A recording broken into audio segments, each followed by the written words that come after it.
పరలోకమందున్న సృష్టికర్త అయిన దేవుడు మనుషులుగా ఈ భూమి మీద పుట్టాలని జగత్తు పునాది వేయబడక మునిపే ఆయన ఆలోచన ప్రకారంగా భవిష్యత్ జ్ఞానమును బట్టి ఈ భూమి మీద మన రాక జరిగింది, మన పుట్టుక జరిగింది.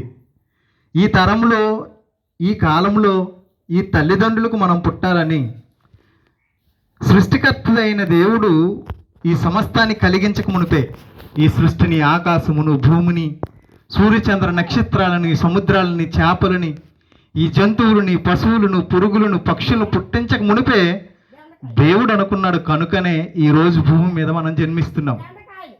అయితే ఈ భూమి మీద పుట్టిన మనం, దేవుని ఆలోచన ఏంటి అంటే ఈ భూమి మీద పుట్టిన వారు మరణం తర్వాత ఆయనతో పాటు శాశ్వత కాలం ఉండాలి.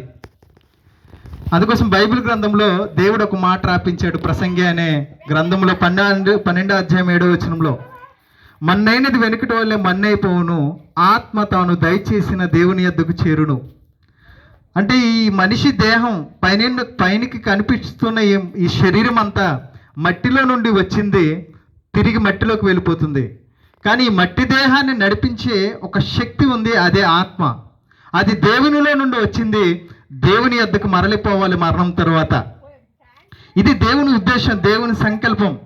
ఇది ఎప్పుడుది అంటే ఇదిగో సృష్టి పుట్టక మునిపే ఆ పరలోకమందున్న దేవుడు అలా అనుకొని ఈ మనుషులకు పరిచర్య చేయడానికి, దేవునికి మనుషులకు మధ్య వారిదిగా ఉండడానికి, దేవుడు చెప్పిన మాటలు మనుషులకి చేరవేయడానికి కోట్ల కొలది దేవదూతలను దేవుడు సృజించాడు. తన మాట చేత అనేక కోట్ల దేవతలను దేవుడు దేవదూతలను సృష్టించాడు. అయితే అందులో ఒక దూత, నేను దేవుని కంటే, దేవుడు ఎలా అయితే సింహాసనం మీద కూర్చున్నాడో, ఏ అధికారం కలిగి ఉన్నాడో ఆ అధికారాలన్నీ నాకు ఉన్నాయి కదా, నేను సౌందర్యవతిని, గొప్పదానిని అనుకుని తనకు తానుగా గర్వాన్ని పెంచుకొని దేవుని సింహాసనం మీద కూర్చోాలనుకుంది. అప్పుడు దేవుడు తన మనసెరిగి తనకు అవకాశం ఇచ్చినప్పటికీ మారనప్పుడు దేవుడు తను భూమి మీదకి తోసివేశాడు. అదే దెయ్యంగా మారింది. అంటే దెయ్యంగా మారడం అంటే రూపాన్ని బట్టి కాదు. మనం చాలామంది దెయ్యం అనేసరికి సినిమాలో మనం చూస్తుంటాం చూడండి, చాలా అసహ్యకరంగా, భయంకరంగా కనిపిస్తుంది.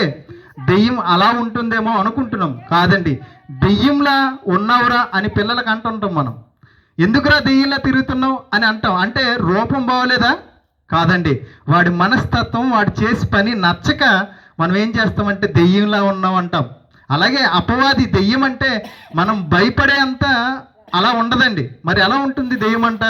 దేవుడు బైబిల్ గ్రంథంలో చెప్తున్నాడు, తేజో నక్షత్రమా, వేకువ చుక్క, నీ సౌందర్యంను చూసి నీవు గర్వపడితివి అని బైబిల్లో రాయబడింది. అందుకోసమే నువ్వు భూమి మీదకు త్రోయబడితివి అనే మాట కూడా బైబిల్లో రాయబడింది. అంటే దెయ్యం అంటే చాలా అందంగా ఉంటుందండి. అయితే ఈ దెయ్యం ఏం చేస్తుంది అంటే, దేవుడు తనకి సింహాసనం ఇవ్వలేదని, తానున్న ఆ స్థలం కూర్చోబెట్టుకోలేదని, ఆ అధికారాన్ని తనకు అప్పగించలేదని, అది దేవుడు ఏం చెప్తున్నాడు, జగత్తు పునాది వేయబడక మునిపే ఆయన మనసులో ఉన్నది ఏంటి అంటే, ఇదిగో నా పిల్లలుగా భూమి మీద మనుషులు పుడతారు, వాళ్ళు మరణం తర్వాత నా యొద్దకు వస్తారు, నాతో పాటు నా సింహాసనం అందు పరలోకంలో ఉంటారు అన్న ఉద్దేశాన్ని తెలుసుకుని ఈ అపవాది, నాకివ్వని ఆ సింహాసనాన్ని, నాకివ్వని అధికారాన్ని, నాకివ్వని ఆ పరలోక రాజ్యాన్ని మనుషులకి ఇవ్వనిస్తానా అని మొట్టమొదట భూమి మీద దేవుడు సృష్టించిన మనిషి నుంచి ఈ రోజు వరకు వస్తున్న ప్రతి మనిషిని పడగొట్టడానికి, పరలోకానికి వెళ్లకుండా, దేవుని దగ్గరికి వెళ్లకుండా రకరకాలుగా ప్రయత్నాలు చేసి, చూడండి, ఒక చేపను పట్టాలంటే, ఒక్కొక్క చేపను పట్టాలంటే గాలం వేస్తాం. అదే ఎక్కువ చేపను ఒకేసారి పట్టాలంటే వల వేస్తాం. అలాగే అపవాది కూడా గాలము వేసి, ఉరులు ఒగ్గి, వలలు వేసి మనుషులు చిక్కించుకుంటుందంట. అంటే మనిషిని పడగొట్టడానికి, పరలోకానికి వెళ్లకుండా అనేక రకాలుగా ప్రయత్నం చేసి మనిషిని పాపంలో పడేస్తుంది. భూమి మీద బ్రతుకుతున్న మనుషుల్లో ఎవరైనా పరిశుద్ధుడు ఉన్నాడా అని మనం ఆలోచించామనుకోండి, ఒకసారి మీ ఇంట్లో కానీ, మీ గ్రామంలో కానీ, లేదా ప్రపంచంలో కానీ, వీడు మంచివాడు, వీడు ఒక్క తప్పు చేయలేడు అని మనం చెప్పగలమంటే బైబిలే చెబుతుంది, నీతిమంతుడు లేడు, ఒక్కడును లేడు, ఏ భేదము లేదు, అందరూ పాపం చేసిన వారని బైబిల్ చెప్తుంది. అంటే మనుషులుగా పుట్టిన మనల్ని అందరినీ అపవాది ఆవహించింది. చూడండి, భక్తి పేరట మనం ఎన్ని కార్యక్రమాలు చేస్తామండి. ఉదయాన్నే పిల్లలు తల్లిదండ్రులు కలిసి స్నానం చేసి ఎంతో భక్తిగా దేవుడి గుడికి వెళ్తున్నారు హైందవ సహోదరులు. అలాగే క్రైస్తవులు తమ ప్రార్థనలు అంటూ చర్చిలకు వెళ్తున్నారు. ముస్లిమ్స్ మసీదుకి నమాజ్ అంటూ వాళ్ళు తమ భక్తి రోజుకి 5 సార్లు వెళ్ళి నమాజ్ చేస్తున్నారు. మరి ఎంతమంది ఇన్ని రకాలుగా భక్తి చేస్తున్నప్పుడు ఎందుకు నేరాల సంఖ్య తగ్గడం లేదు? ఏ పోలీస్ స్టేషన్ చూసినా ఎక్కడ చూసినా నేరాలే. ఒకడినొకడు చంపుకోవడం, కుటుంబంలోని తల్లి తండ్రిని చంపడం, పిల్లలు తల్లిదండ్రులను చంపడం, భార్య భర్తను చంపడం, ఇది మనం ప్రతిరోజు వింటున్న మాటలు. ఇవన్నీ జరుగుతున్నాయంటే నిజంగా జరుగుతున్నాయి. మరి ఎంత దైవభక్తి ఉంది కదా మనకి, మరి ఎందుకు జరుగుతున్నాయి? ఎందుకు మనుషుల్లో ఉన్నది దైవ ఆలోచనేనా? ఒకవేళ దేవుడే ఉంటే ఇలాంటి నేరాలు చేస్తారా? అంటే ప్రతి మనిషిని ఆవహించింది ఎవరు అంటే ఇదిగో దయ్యం. బైబిల్లో ఒక మంచి మాట దశలోనిక పత్రికలో దేవుడు రాపించాడు. ఏది దేవుడు అనబడునో, ఏది పూజింపబడినో దానంతటికి పైగా తన్ను తానే హెచ్చించుకొనుచు దేవుడు కూర్చున్న స్థలంలో దెయ్యం కూర్చుంది. అంటే దేవుడు మనిషిని దేవాలయంగా మార్చాలనుకున్నాడు. తన ఇష్టంగా దేవుడు మన దేహాన్ని కట్టాడు. ఈ చెవులు, ఈ కాళ్ళు, ఈ ముక్కు, నోరు, ఈ చేతులు, ఈ అవయవాలు ఏవైతే ఉన్నాయో అవి ఎవరి ఇష్ట ప్రకారం జరిగింది? తల్లి గర్భంలో మన ఇష్ట ప్రకారం కాదండి. దేవుడు తన ఇష్ట ప్రకారంగా కట్టాడు. దేవుడు గుడిగా ఉండాలని, మనుషుల దేహమే దేవాలయంగా దేవుడు చూడాలనుకుంటున్నాడు. అందుకోసం బైబిల్ గ్రంథంలో కొరింథీయులకు రాసిన పత్రిక 6:19 మీరు దేవుని ఆలయమై ఉన్నారని మీరు ఎరుగరా అంటున్నాడు. అంటే దేవుడు నివసించే ఈ స్థలంలో ఎవరు ఉన్నారంటే ఇప్పుడు దెయ్యం ఉంది. దెయ్యం అంటే మనమేమనుకున్నాం? రాత్రిపూట వచ్చి మనుషులు భయపడుతుంది, మనుషుల మీద పడి వాళ్ళు నాశనం చేస్తుంది, తమ కోరికలు తీరకపోతే కోరికలు తీర్చుకుంటుంది అని సినిమాల్లో మనం చూస్తున్న వాటిని చూసి మనం నిజం అనుకుంటున్నాం. ప్రియులారా, అది కాదండి. అది వారి ఆలోచన వరకే. కానీ నిజమైన దెయ్యం మనలోనే ఉంది. మనం ఎప్పుడైతే చెడ్డ పనులు చేస్తున్నామో, అపవిత్రమైన కార్యాలు చేస్తున్నామో, దేవునికి వ్యతిరేకంగా చెడ్డ పనులు చేస్తున్నామో అన్నప్పుడు మనకి ఏం అర్థం కావాలి అంటే ఇదిగో మనలో దెయ్యం దూరింది. పాపం చేస్తున్నామంటే మనలో దెయ్యం దూరిందని అర్థం. మరి దేవుడు ఎప్పుడు మనలో ఉంటాడు? దేవుడు మనలో ఎప్పుడూ ఉంటాడు? ఇదిగో దేవుని క్రియలు మనం చేస్తున్నప్పుడే దేవుడు ఉన్నట్టుగా. అంటే ప్రపంచ మానవాళి మొట్టమొదటి పుట్టిన ఆదాము మొదలుకొని నేటి వరకు ప్రతి మనిషిని నరహత్యలని, వ్యభిచారాలని, దొంగతనాలని, ఇలా రకరకాల తాగుబోతులతనమని, ద్వేషం, కలహం, మత్సరం, క్రోధం, కక్షలంటూ ఎన్నో రకాలుగా మనిషిని పట్టి పీడిస్తున్నదే ఈ దెయ్యపు శక్తి. మరి ఇటువంటి భయంకరమైన ఈ శక్తి, అదృశ్య శక్తి, దేవుడు ఎలాగైతే అదృశ్యుడో, దేవుడు ఎలా అయితే కనిపించడో, అలాగే దెయ్యం కూడా ఉంది. అది కనిపించదు, కానీ మనిషిని నాశనం చేయడానికి, నిత్య జీవానికి వారసులు కాకుండా తనకి ఎలా అయితే శిక్ష విధింపబడిందో బైబిల్లో రాయబడిన మాట, అపవాదికిని వాని దోతలకును నిర్ణయింపబడిన, సిద్ధపరచబడిన నిత్యాగ్ని దండన. అంటే ఎప్పుడైతే దేవునికి వ్యతిరేకంగా దెయ్యం పాపం చేసిందో దేవుడు దానికి శిక్ష విధించే స్థలాన్ని ఏర్పాటు చేశాడు. అదే పాతాళం, నరకం. మరి మనుషులమైన మనకి దేవుడు నిర్ణయించింది తానున్న పరలోక రాజ్యం. మనుషుల కోసం దేవుడు సిద్ధపరిచిన దాన్ని పరలోకం అంటాం. దెయ్యం కోసం నిర్ణయించబడింది పాతాళం అండి.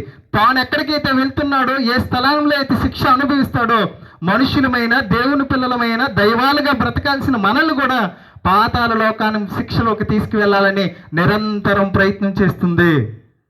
బైబిల్లో రాయబడిన మాట అండి. దేవుడు మిమ్మల్ని గురించి చింతించుతున్నాడు, మీ చింత యావత్తు ఆయన మీద వేయడి, నిబ్బరం కలిగి బుద్ధి గలవారై ఉండండి, మీ విరోధి అయిన అపవాది ఎవరిని మృంగుదునా అని వెతుకుతూ చిరుగుచున్నాడంట. అంటే ప్రతి మనిషిని పడగొట్టి మరణం తర్వాత దేవుని యొద్దకు వెళ్లకుండా పాతాళానికి తీసుకెళ్ళిపోతున్నాడు. అంటే ప్రతి మనిషినున్నా మరి ఇటువంటి పరిస్థితి నుంచి మనుషులను రక్షించేది ఎవరు? అపవాది తంత్రాలు ఎరిగి దాన్ని నాశనం చేసేది ఎవరు అంటే ఇదిగో పరలోకమందున్న దేవుడు తన స్వరూపమైన అదృశ్య దేవుని స్వరూపి అయిన ప్రభు అయిన యేసుక్రీస్తు భూమి మీదకి వచ్చాడు. ఆయన అపవాది క్రియలను లయపరిచాడు. మొదటి యోహాను పత్రికలో రాయబడిన మాట, సాతాను క్రియలను లయపరచుటకే క్రీస్తు ప్రత్యక్షమైన మాట రాయబడి ఉంటుంది. అంటే ప్రతి మనిషిని పీడిస్తున్న దెయ్యపు ఆలోచన నుంచి మనిషిని విడిపించి నిత్య జీవానికి, పరిశుద్ధతకు వారసులుగా చేయడానికే ప్రభు అయిన యేసుక్రీస్తు ఈ భూమి మీదకి వచ్చాడు. సాతానును తన కాళ్ళ కింద చితక త్రొక్కిన మాట రాయబడి ఉంటుంది. అంటే ఇంతవరకు ఏ మనిషి జయించలేని అదృశ్య శక్తిని, వినాశక శక్తిని ప్రభు అయిన యేసుక్రీస్తు జయించాడు. పాపం చేయకుండా మరణం ద్వారా. అందుకోసమే పాపమా నీ ముల్లెక్కడ, మరణమా నీ ముల్లెక్కడ, మరణపు ముళ్ళును విరిచిన వాడు ఇదిగో విజయం పొందినవాడు యేసుక్రీస్తు. ఆయన చెప్తున్నవాడు, ఇదిగో నేను జయించి నా తండ్రి సింహాసనం ముందు నేను కూర్చుండి ఉన్న ప్రకారం జయించు అని నాతో కూడా కూర్చుండి పెట్టదును అన్నాడు. అంటే పరలోకం మనం వెళ్ళాలంటే ఈ భూమి మీద సాతాను క్రియలను జయించాలి. అది ఎవరికి సాధ్యం? యేసుక్రీస్తుకే సాధ్యమైంది. మరి ఎవరికి మళ్ళీ సాధ్యమవుతుంది అంటే ఇదిగో యేసుక్రీస్తును కలిగి ఉన్న వారికి అది సాధ్యమవుతుంది. దాని యొక్క ఉద్దేశాలు, ఆ సాతాను తంత్రాలు ఎవరికి తెలుస్తాయంటే ఇదిగో బైబిల్ గ్రంథం చదివిన వారికి తెలుస్తుంది.